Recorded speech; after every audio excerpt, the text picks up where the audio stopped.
Have you ever thought about finding love in the most unexpected places?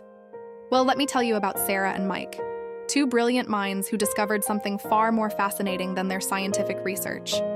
Picture this: a sterile laboratory filled with the gentle hum of equipment, the soft bubbling of solutions, and the faint scent of coffee that seems to permanently linger in the air.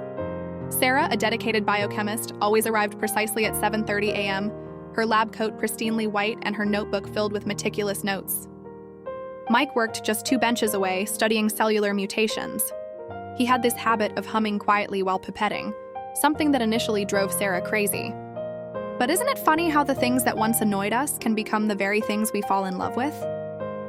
Their story began with a small accident, a spilled bacterial culture that somehow managed to splash both their lab coats.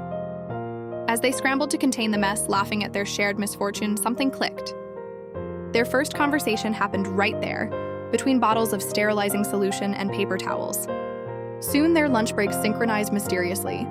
They'd share sandwiches in the break room, discussing everything from protein folding to their favorite Netflix shows.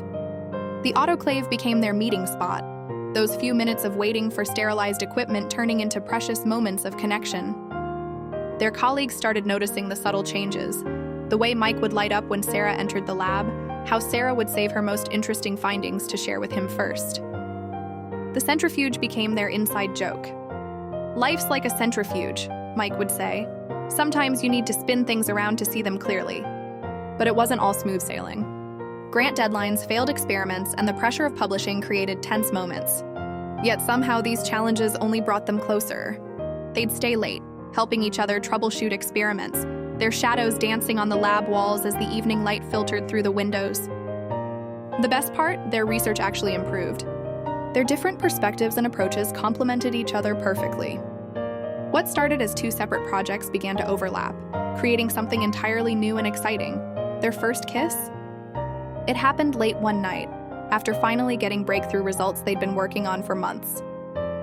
Between the test tubes and microscopes, surrounded by the soft glow of computer screens, they found their moment. Now, 3 years later, they're still working in the same lab, but with matching wedding rings under their latex gloves. Their love story is proof that sometimes the most beautiful reactions don't follow any protocol, and the best discoveries happen when you least expect them. And you know what? The lab safety officer still complains about them being too close while working, but some rules are worth bending when you've found your perfect reaction partner.